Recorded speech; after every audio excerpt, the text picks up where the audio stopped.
The whistling began at 27,000 feet. October 15, 1944. Sunday morning over Cologne, Germany. The sound arrived before the plane itself became visible. Not the familiar throated roar of Wright's Cyclone engines, nor the rhythmic thrum of aluminum propellers slicing through thin air, but something altogether different. A shriek. A howl. The kind of noise wind makes when it finds a cavity it was never meant to enter, when metal becomes a mouthpiece for the very atmosphere, amplifying its voice into something almost alive, almost sentient, almost unbearably human in its distress. First Lieutenant Lawrence Delancey, 25 years old, native of Corvallis, Oregon, sat in what remained of his cockpit and felt the sub-zero temperature blast directly against his face. The instrument panel that moments before had shown him altitude, airspeed, engine temperatures, oxygen pressure, the very language by which a pilot converses with his machine, now hung twisted toward him like a broken mouth, shattered teeth of glass, and bent metal. Through the space where the nose of his Boeing B-17G Flying Fortress once existed, he could see nothing but open sky and the quilted batting from destroyed oxygen equipment swirling like a momentary snowstorm, like confetti at some macabre celebration. The magnetic compass mounted above the windshield still functioned, though whether its reading could be trusted after an 88mm German flak shell had effectively decapitated the front third of his aircraft remained questionable. Everything else, every dial, every gauge, every technological promise that had assured him he could return from this, the 398th Bomb Group's 98th mission, was gone. Beside him, First Lieutenant Philip Stallman, the co-pilot flying his final scheduled mission before rotation home, worked the controls with hands that had gone numb from cold and the fundamental impossibility of what they were attempting. Below them, scattered across what had been the nose section of aircraft serial number 43 to 38,172, designated Lovely Julie, in painted script along her fuselage, lay the body of Staff Sergeant George Edward Abbott of Mount Lebanon, Pennsylvania, 23 years old, a waist gunner who had trained to serve as toggler, the non-commissioned bombardier who drops the bombs on the lead bombardier's signal. The shell had exploded in his lap. Death had been instantaneous, which was the only mercy available at altitudes where blood freezes and breath becomes visible not as vapor, but as the crystallization of last words never spoken. The nose was simply gone, not damaged, not destroyed in any conventional sense that suggested partial survival, wounded integrity, the possibility of repair. Gone, peeled backward like orange skin, the metal itself having surrendered to physics and blast pressure, folding up and over the cockpit windshield, depositing itself across the top turret, creating the obstruction that forced Delancey to lean continuously left just to see forward, just to navigate by the limited cone of vision remaining to him. The plexiglass that had enclosed the bombardier's position, providing him a god's-eye view of the earth below, of the targets that appeared as geometric abstractions from such altitude, had atomized into 10,000 fragments. The left cheek gun hung limp from its mounting, a broken arm. The chin turret showed the crease where the 88mm shell had pierced before detonating. Wires dangled like exposed nerves. Hydraulic fluid sprayed across the cockpit floor beneath the rudder pedals, painting Delancey's boots in the red evidence of severed arteries, the aircraft bleeding out even as it continued to fly. Navigator Second Lieutenant Raymond Ledoux of Mount Angel, Oregon, who had been positioned just 3 feet behind Abbott when the shell exploded, close enough to share the same breath, close enough to die in the same fraction of a second, had been knocked unconscious, blown backward into the catwalk. When he regained awareness, his maps were gone, his instruments destroyed, his nose bleeding, and the impossible geometry of their situation became immediately clear. They were flying a machine that by every principle of aerodynamics and structural engineering should already be in its death spiral, should already be spreading itself across German farmland in a debris field measured in miles, should already be transforming 10 men into statistics, into names carved into limestone walls at military cemeteries, into telegrams that begin with the words, "The Secretary of War desires me to express his deep regret." But Lovely Julie kept flying. The 4 Wright R-1820-97 Cyclone engines, each generating 1,200 horsepower, each turning a three-bladed propeller 11 feet in diameter, continued their synchronized rotation. The massive wing, spanning 103 feet 9 inches from tip to tip, continued to generate lift according to Bernoulli's principle, continued to support a gross weight of 65,500 pounds, even though a significant portion of that weight now consisted of wind resistance where the nose had been, consisted of drag coefficients that existed nowhere in Boeing's carefully calculated performance charts.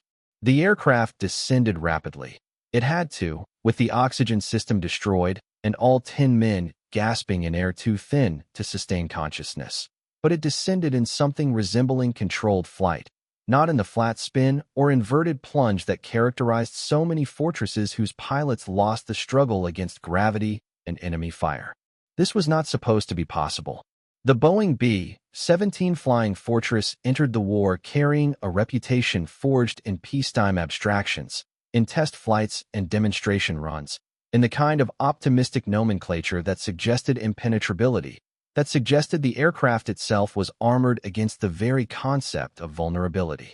The name Flying Fortress had been coined not by military strategists, but by a Seattle Times reporter watching the prototype roll out in 1935, bristling with machine gun positions, the concept of defensive firepower made manifest in aluminum and steel.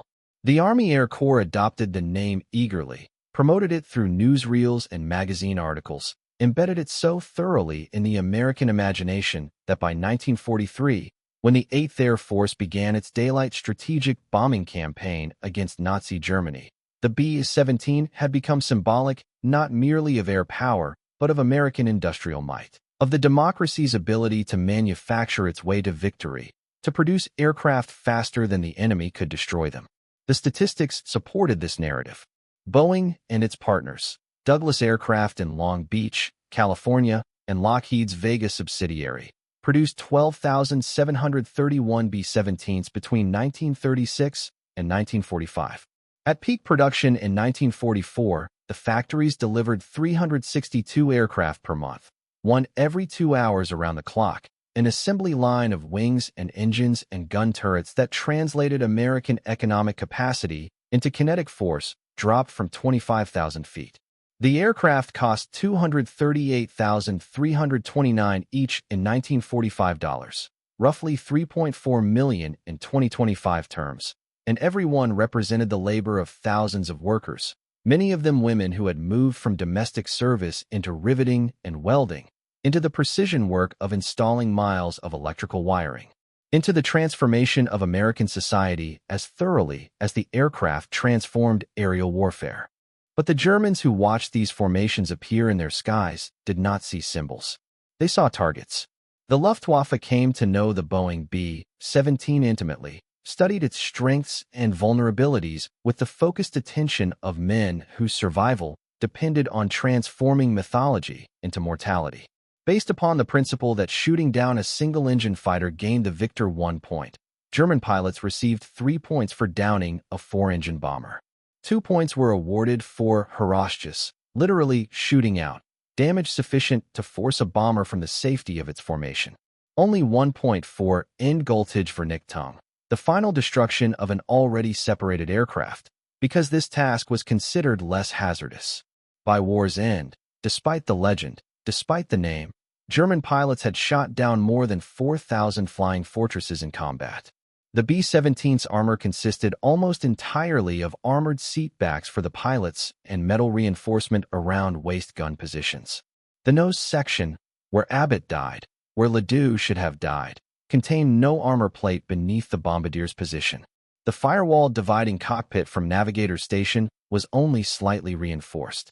The aircraft's reputation for durability did not derive from invulnerability, but from its ability to absorb catastrophic damage and continue functioning, to lose pieces of itself and somehow remain whole enough, integrated enough, to carry its crew home. German pilots learned this through brutal experience. Against 20 Russians trying to shoot you down, or even 20 Spitfires, it can be exciting, even fun, wrote Major Wilhelm Ferdinand Phipps, gallant, a 200-mission Eastern Front ace assigned to defend northern Germany. But curve in towards 40 fortresses, and all your past sins flash before your eyes. The B-17 combat box, 54 aircraft flying in staggered formation occupying 600 yards of length, a mile of width, half a mile of vertical depth, could bring 6 48.50 caliber machine guns to bear, firing 14 rounds per second with effective range of 600 yards. The 2-ounce bullets remained lethal against a human body at ranges exceeding 4 miles. With a combined closing speed of 500 miles per hour, attacking and defending pilots had perhaps 2 seconds to make their fire count, perhaps half a second for the actual burst before evasive action became necessary.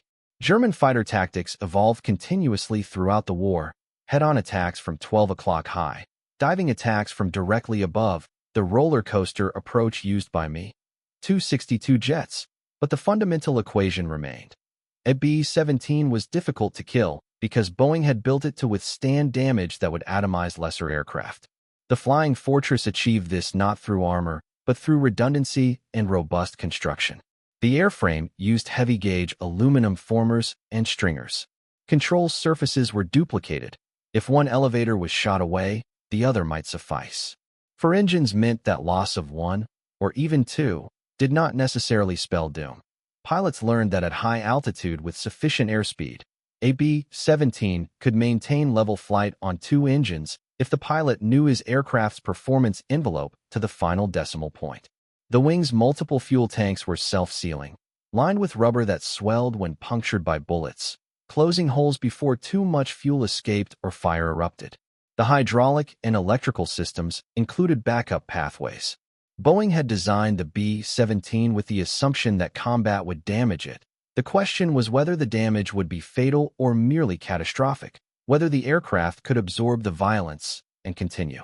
But no one had designed the aircraft to fly without a nose. That scenario existed in no performance manual, appeared on no engineering diagram, fell outside the parameters of survivable damage. The mission to Cologne on October 15, 1944, had begun routinely, which is to say it had begun with the expectation of loss. The 398th Bomb Group stationed at Nuthampstead, England, Station 131 in the nomenclature of the 8th Air Force, had awakened its crews at 0400 hours for briefing. The target was the marshalling yards at Cologne, the rail junction through which German supplies flowed toward the Western Front, where American and British forces continued their grinding advance through France and Belgium. Intelligence officers stood before maps showing the route: eastward across the English Channel, across Belgium, into Germany's industrial heart. Expected opposition, heavy flak, possible fighter interception, deteriorating weather.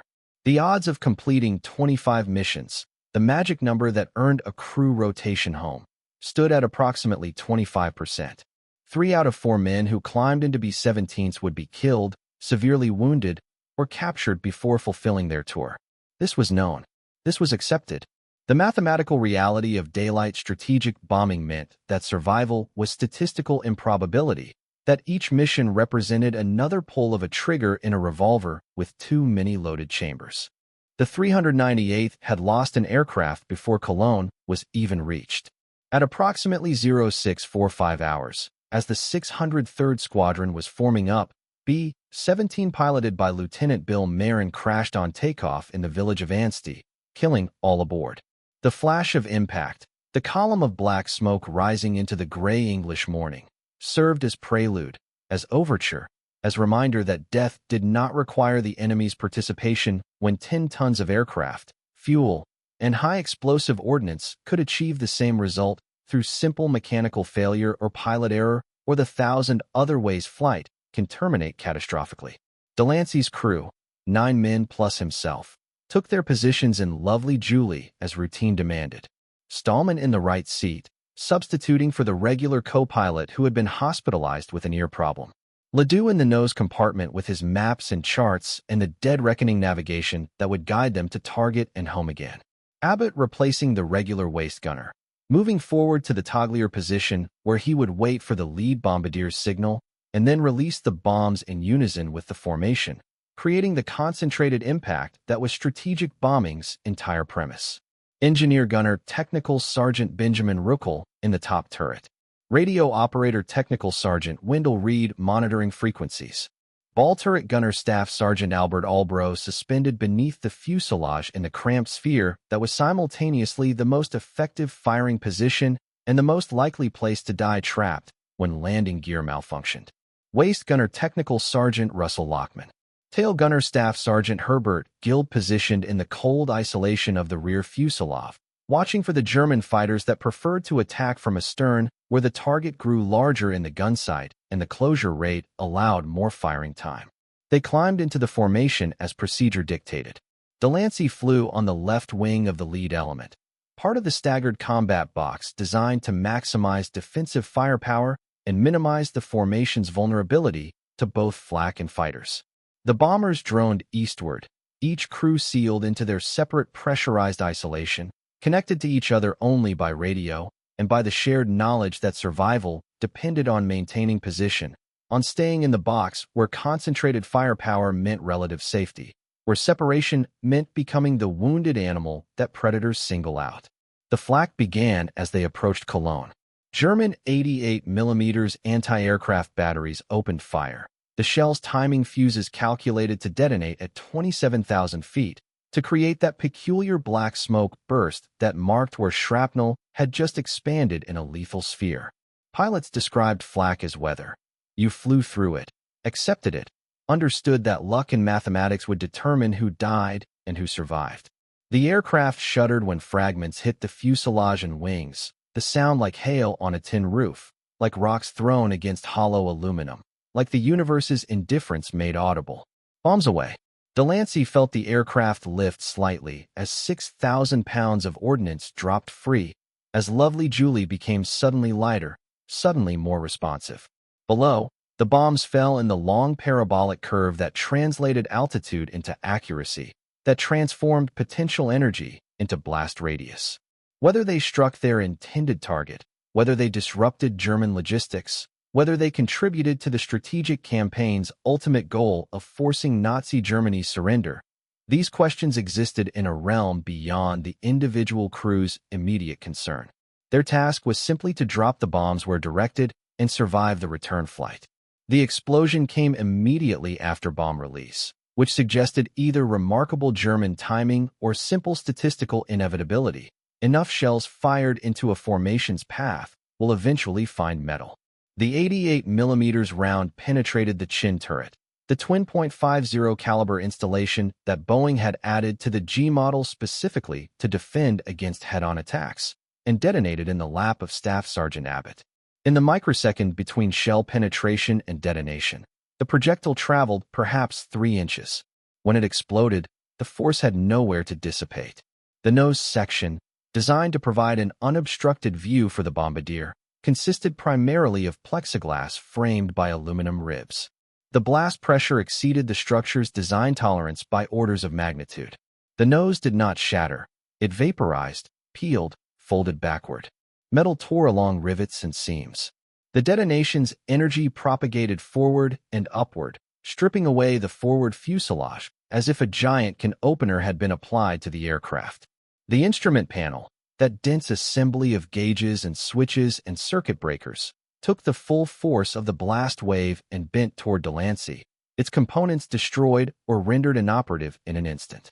Ledoux, positioned 3 feet behind Abbott, caught the blast's peripheral edge. The concussion knocked him unconscious. When awareness returned, seconds later, though time's measurement loses meaning in trauma, he found himself lying in the catwalk, bleeding from nose and mouth, maps and instruments gone, and the impossible wind shrieking through where the nose had been. Technical Sergeant Ruckel, standing in the top turret directly above and behind the cockpit, saw the explosion through his gunner's position. He immediately abandoned his weapons and descended, pulling open the door to the bomb bay to signal the 4 crewmen in the radio room, and behind that all was as fine as circumstances permitted. The gesture was necessary because the intercom had been destroyed with everything else. Communication was now reduced to hand signals and the evidence of continued engine operation. Delancey did not have time for shock. The aircraft, suddenly unbalanced, suddenly presenting an entirely new aerodynamic profile to the slipstream, bucked and yawed. He fought the controls, rudder pedals slippery with hydraulic fluid, yoke responding but with uncertain authority, and focused on the immediate imperatives. Avoid collision with adjacent aircraft in the formation, descend to an altitude where the crew could breathe without oxygen, maintain something resembling controlled flight. The oxygen masks had become useless, the supply lines severed, the tanks empty. Already he could feel the beginnings of hypoxia, the narrowing of vision, the slowing of thought, the treacherous sense of well-being that precedes unconsciousness. He pushed the nose down, not a dive, but a rapid descent, trading altitude for breathable air, breaking formation because remaining in the combat box with no forward visibility and questionable control authority meant risking collision, meant potentially taking down adjacent aircraft in a cascading disaster. Stallman, methodical despite the catastrophe, went through shutdown procedures for any systems that might cause further damage. Electrical fires were common after combat damage. Shorted wiring could ignite insulation, and fire at altitude with destroyed oxygen systems and sub-zero temperatures created impossible choices. But the aircraft, though grievously wounded, was not burning. The engines continued their rotation. The wing continued to generate lift. The impossible was occurring. They were flying. German pilots had learned through thousands of combat sorties that attacking a B-17 formation from behind was, in the words of one Luftwaffe veteran, like trying to make love to a porcupine that is on fire. The tail and ball turret gunners' convergent fire created a cone of death that made rear approaches suicidal. Head-on attacks worked better, exploiting the limited frontal armament until the G-model's chin turret appeared. Attacks from above and slightly behind placed the fighter in the blind spot above the tail and allowed targeting of the wing's fuel and oil tanks. The Luftwaffe estimated that 20 hits from 20mm cannon fire were required to destroy a B-17. Analysis of gun camera footage revealed that the average pilot achieved hits with only 2% of fired rounds, meaning 1,000 rounds expended per bomber kill. Later in the war, the introduction of the 108 Malawian Quach's 30mm cannon reduced the requirement to 3 hits, but the weapon's low velocity decreased effective range, forcing German pilots even closer to the defensive fire. But no tactical manual addressed how to kill a B-17 that had already lost its nose, yet continued flying. German pilots who intercepted Delancey's struggling fortress must have experienced the cognitive dissonance of seeing an aircraft that by all logic should be spiraling earthward, yet somehow maintained altitude, maintained heading, remained airborne through sheer mechanical improbability. Perhaps they assumed it was already fatally damaged, that gravity would complete what their 88mm flak batteries had begun. Perhaps they prioritized targets still in formation, still capable of dropping bombs on German cities. Or perhaps they simply could not believe what they were seeing, could not reconcile the damage visible from a distance with the continued evidence of flight, and hesitated long enough for the moment to pass. Whatever the reason, Lonely Julie descended through 27,000 feet unmolested by fighters. Delancey focused entirely on keeping the aircraft level, on maintaining coordination between rudder and aileron, on compensating for the asymmetrical drag where the nose had been. At 10,000 feet, the air became breathable without oxygen. At 2,000 feet, the temperature rose above freezing. The wind still howled through the open cavity, but men could function without numbness, could think with full cognition restored. Ledoux, having recovered maps and instruments, staggered forward to the cockpit.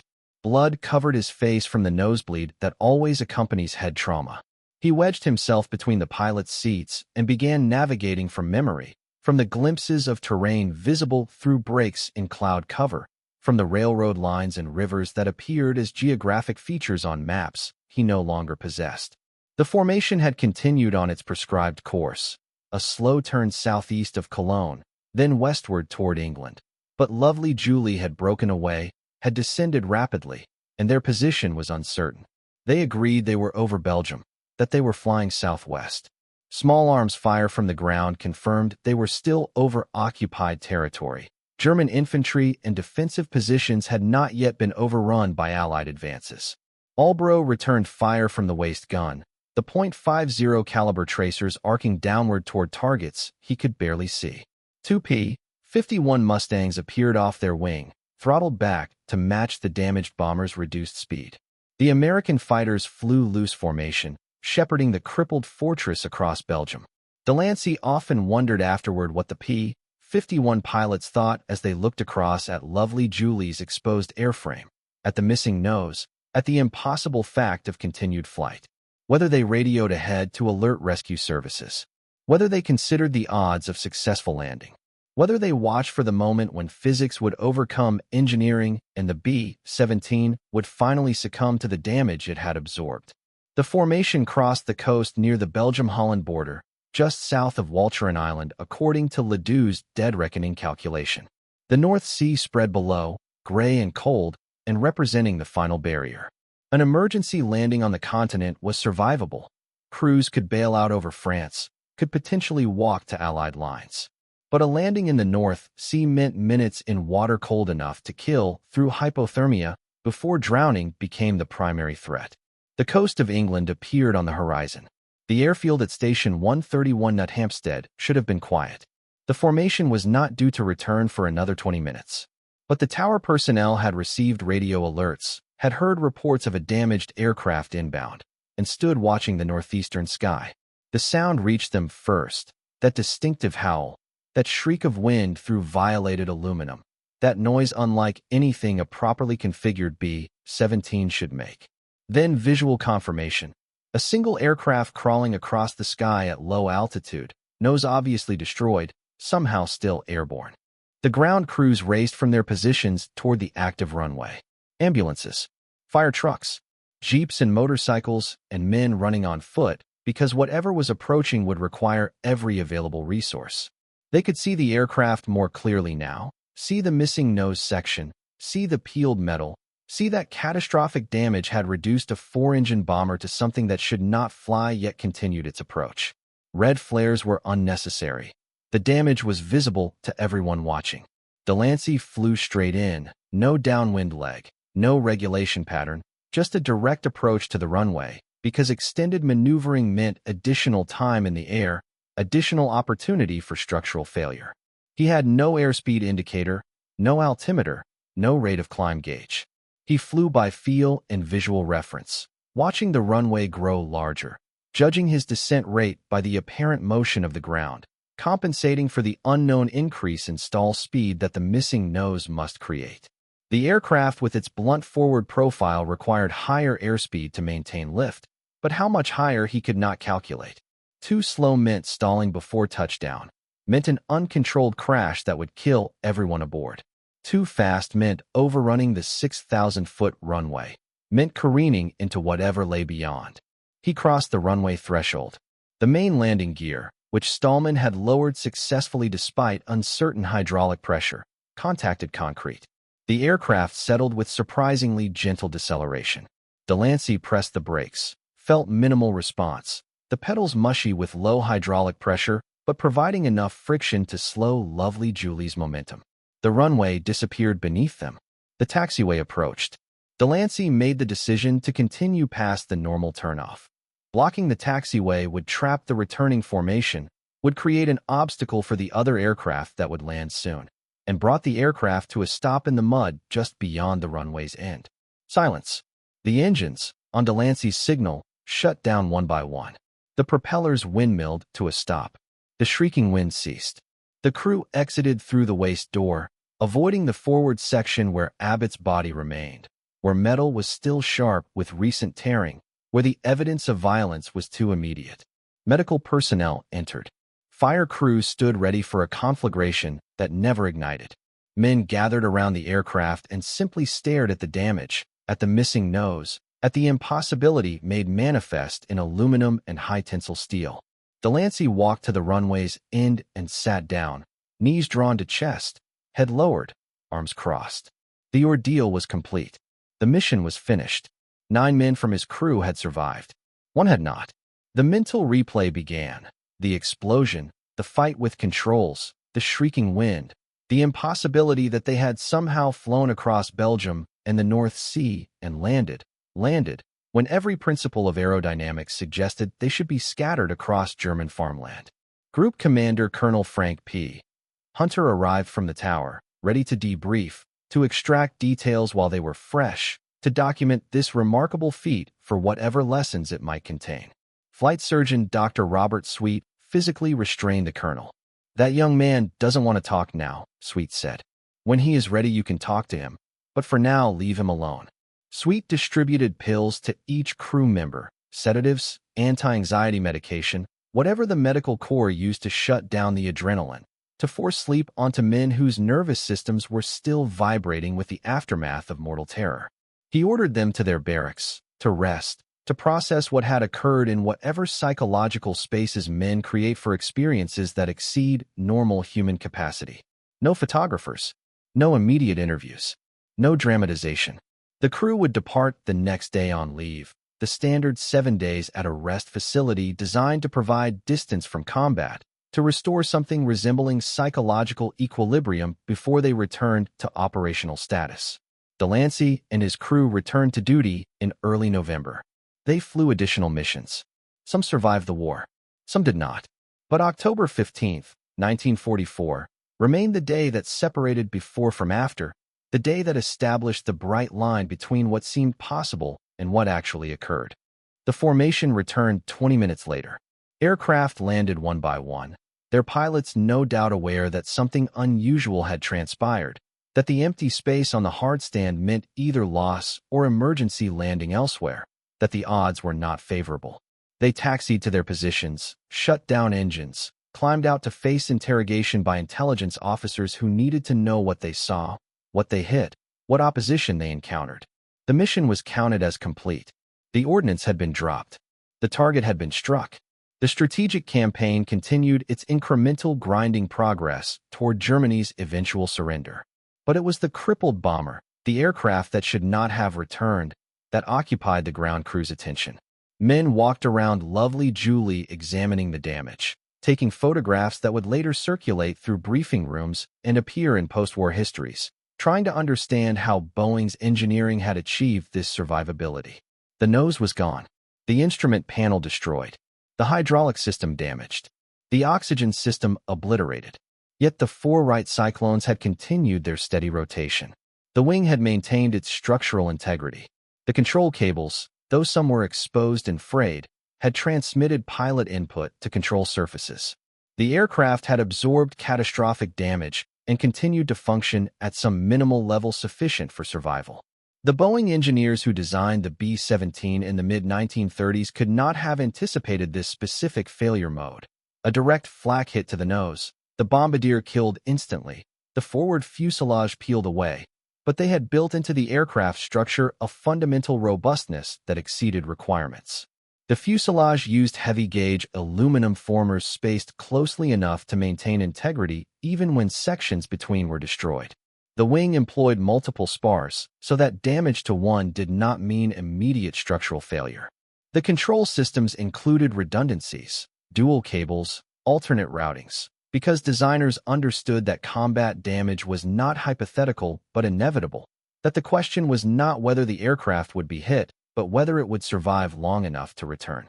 German pilots, who spent thousands of hours attempting to destroy these aircraft, came to respect, if not admire, the B-17's construction. The Luftwaffe came to know the Boeing B-17 flying fortress intimately, wrote one post-war analyst. In the air they credited it with speed, load carrying, ruggedness, and bristling defensive firepower. German tactical manuals specified that 20 mm cannon hits were required for destruction, that attacks should target specific vulnerabilities, the pilot's cabin, the wing fuel tanks, the bomb bay, because general damage only wounded the aircraft without ensuring its destruction. The FW-190A8 Sternbach variant, introduced specifically as a bomber-destroyer, carried armor plating around the cockpit and engine, allowing pilots to press attacks through defensive fire to close range where their 30 mm cannons could deliver the 3 hits estimated sufficient to bring down a fortress. Yet even this dedicated bomber killer could not guarantee success. B-17s returned to England with vertical stabilizers nearly severed, with entire sections of wing trailing fabric and stringers, with engines shot away, with holes large enough to see through from one side of the fuselage to the other. Ground crews became accustomed to counting flak holes that numbered in the hundreds, to replacing wings and tail sections as routine maintenance, to the mathematics of attrition that meant most aircraft were flying patches held together by rivets and prayer. The B-17 was not invulnerable. More than 4,700 were lost in combat, representing a loss rate of more than 37% of total production. The 8th Air Force alone suffered over 26,000 killed in action, a casualty rate of 12.3% that was exceeded only by submarine crews. During 1943, only 25% of bomber crews completed their 25 mission tours. The other 75% were killed, severely wounded, or captured. These were not abstractions.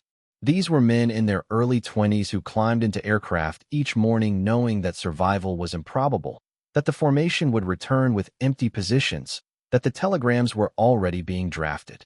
But the B-17's durability meant that catastrophic damage did not automatically equal catastrophic loss. Aircraft that lost engines returned on 2 or even 1 functioning power plant. Aircraft with destroyed tail sections were landed by pilots who compensated with asymmetric thrust and prayer. Aircraft with pilots killed by cockpit hits were flown home by co-pilots who had never landed a B-17 solo. The stories accumulated. The fortress that collided with a German fighter and returned with the Messerschmitt's propeller embedded in its wing. The bomber that flew home with its tail gunner's entire section shot away, leaving him clinging to the severed fuselage in open air at 20,000 feet. The aircraft that took a 500-pound bomb through the nose from an aircraft above, yet continued flying.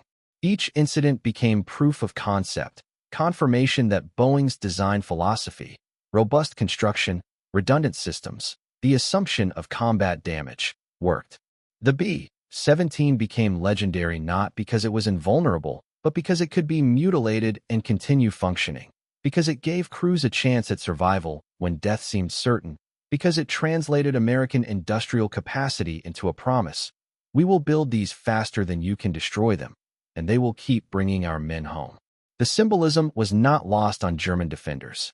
Each formation that appeared in their skies, sometimes hundreds of aircraft, a stream of bombers that took hours to pass a single point on the ground, represented not just immediate tactical threat, but strategic reality.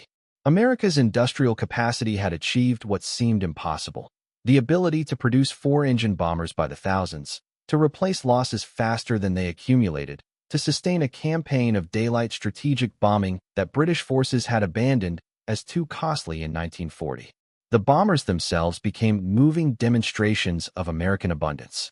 Each B-17 required 400,000 rivets, 13 miles of electrical wiring, 21,000 separate parts not including the engines. Each represented the labor of thousands of workers, the output of aluminum smelters and machine shops and assembly lines that operated continuously. The formations that darkened German skies were not merely tactical problems requiring fighter interception and flak barges. They were existential statements about industrial war, about the democracy's ability to mobilize resources on scales that totalitarian states could not match. The Luftwaffe understood this mathematics. German fighter production, despite Herculean efforts to disperse factories and increase output, never matched losses. Pilot training programs were compressed, shortened, desperate attempts to replace the casualties that mounted daily. By 1944, the average German fighter pilot reached operational units with perhaps 160 hours of flying time compared to the 400-plus hours American pilots received. Fuel became scarce, limiting training further, creating a death spiral where inexperienced pilots died quickly, where aces accumulated kills but could not be everywhere simultaneously, where each American formation penetrated deeper into Germany with greater impunity.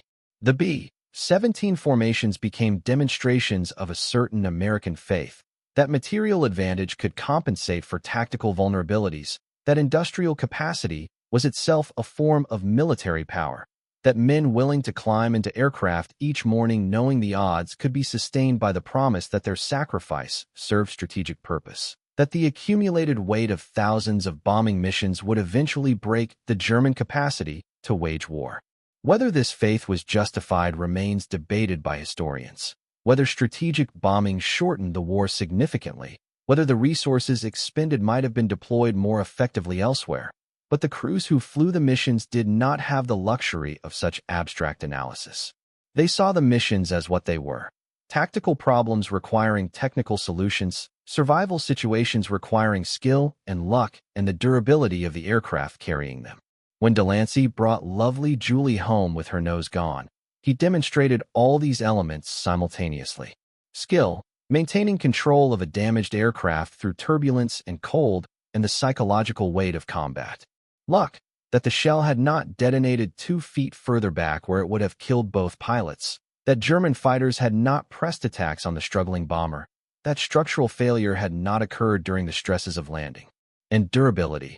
Boeing's engineering translated into continued function despite damage that exceeded any scenario the designers had contemplated. The official citation that accompanied Delancey's Silver Star, awarded in December 1944 by General Doolittle, commander of the 8th Air Force, described his miraculous feat of flying skill and ability.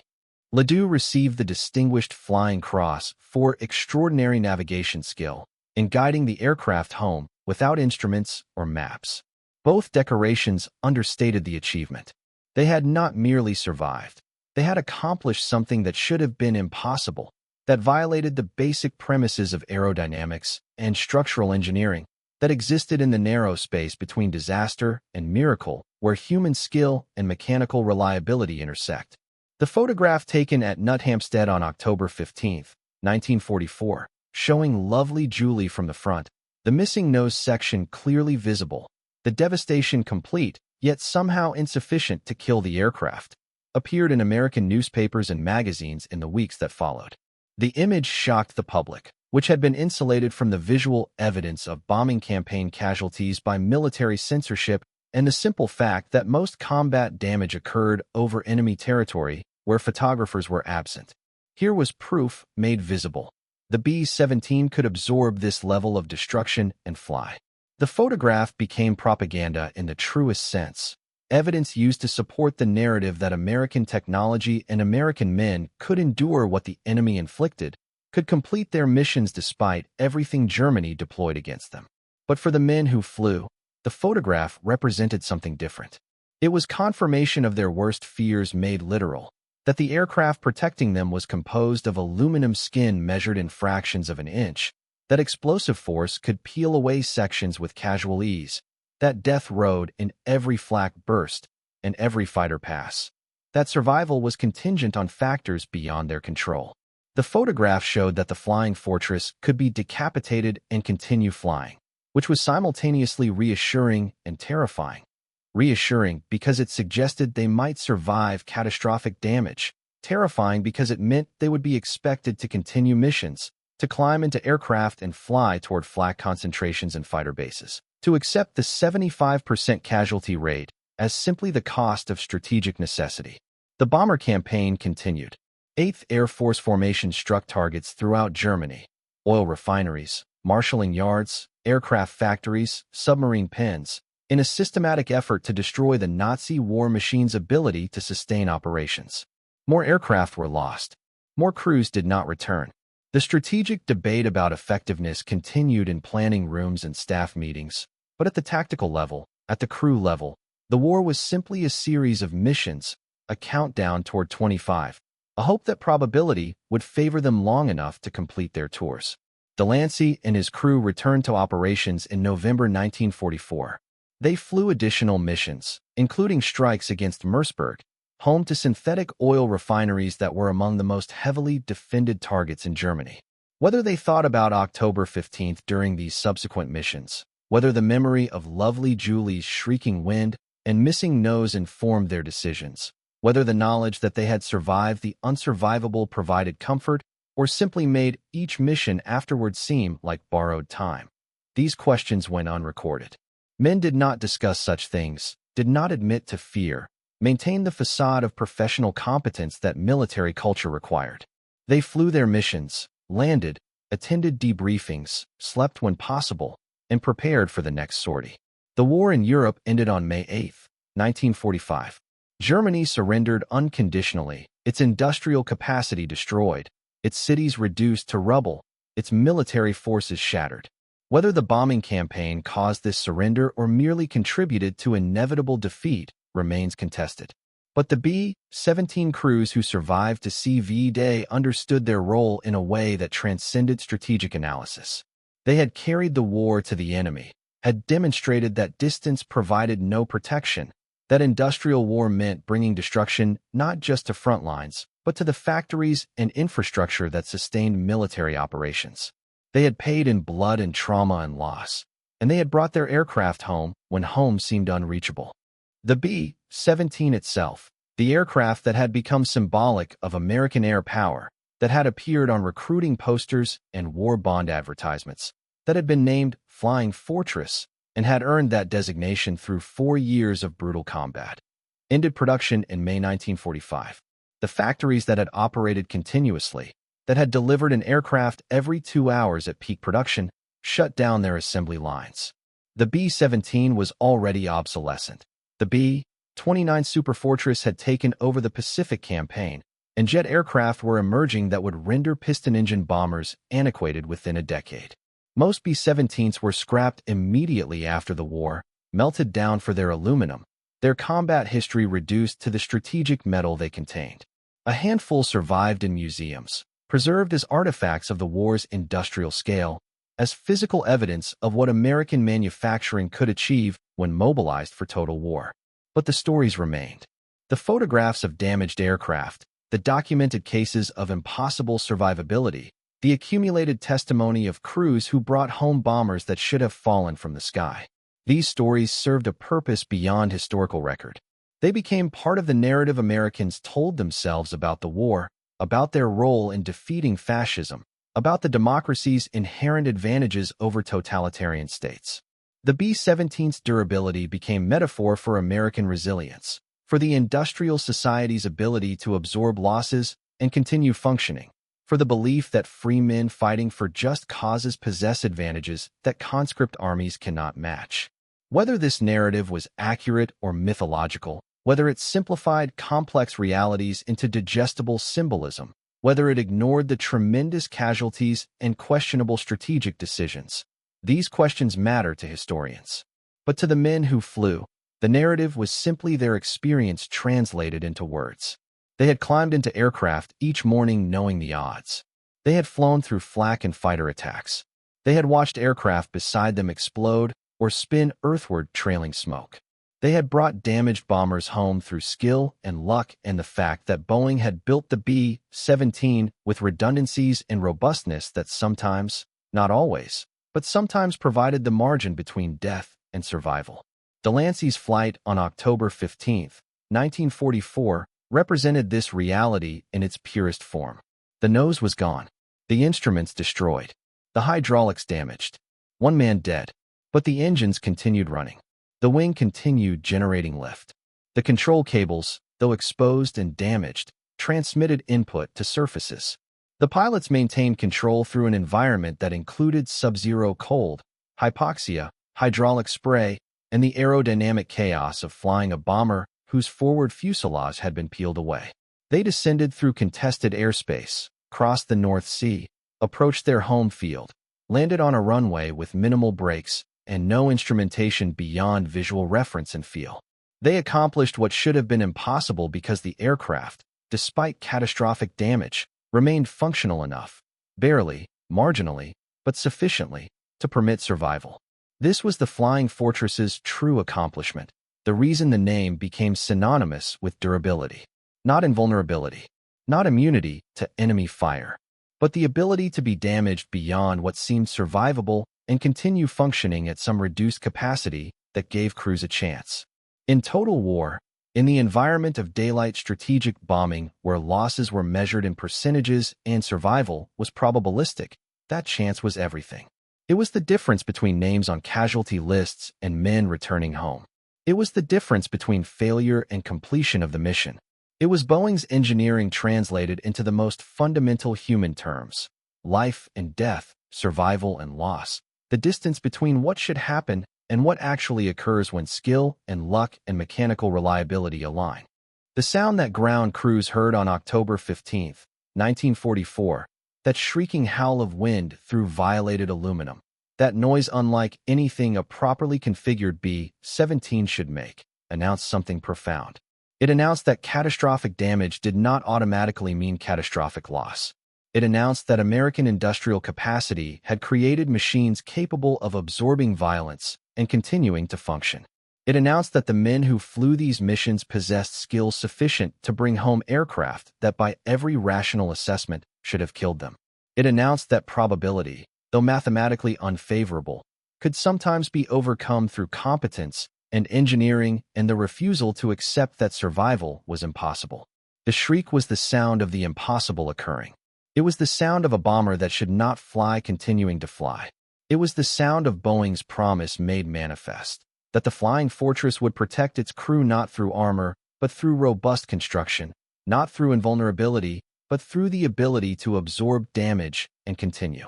It was the sound of one crew's survival against odds that killed 3/4 of their contemporaries. It was the sound of hope in an environment where hope seemed irrational, where the mathematics of attrition suggested that death was not probability, but certainty deferred, where each mission represented another gamble against increasingly unfavorable odds. And it was the sound of October 15th, 1944, becoming not merely another mission, not merely another statistic in the 8th Air Force's casualty reports, but instead becoming legend, becoming the story that crews told each other, becoming the photograph that appeared in newspapers, becoming the proof that sometimes, not always, but sometimes, the fortress earned its name. The aircraft justified the faith placed in it, and men came home when home seemed impossible to reach. The nose was gone, but the fortress kept flying. That was the story. That was the truth. That was what mattered when everything else, the strategic debates, the casualty statistics, the questions about effectiveness and cost, was stripped away. 9 men climbed out of an aircraft that should have killed them all. 1 man did not. The ratio was both tragedy and triumph. The arithmetic of combat made personal. The reality of industrial war reduced to its fundamental equation. Who survives and who does not? And whether the machines we build and the skills we possess can shift those odds in our favor, can provide the margin between loss and survival, can deliver us home across distances measured not just in miles, but in the gap between disaster and deliverance. The photograph shows the damage. The historical record documents the mission. But the meaning exists in that space where engineering meets courage, where industrial capacity translates into individual survival, where the fortress with no nose kept flying because 10 men and 1 aircraft refused to accept that the mathematics were final, that probability was destiny, that damage determined outcome. They flew lovely Julie home. That accomplishment, simple in description but profound in execution, remains the truest statement about what the B-17 Flying Fortress represented. Not invincibility, but durability sufficient for the task, resilience enough for survival, strength adequate for delivering men home through environments designed to destroy them. October 15, 1944. The day a B-17 lost its nose and kept flying. The day the fortress earned its name. The day 9 men survived what should have killed them all. The day that became proof, visible, documented, photographed, that sometimes the impossible occurs, that sometimes the machines we build and the men who fly them transcend the odds, that sometimes the shrieking wind that announces catastrophe becomes instead the howl of survival, the cry of life continuing against probability, the sound of coming home.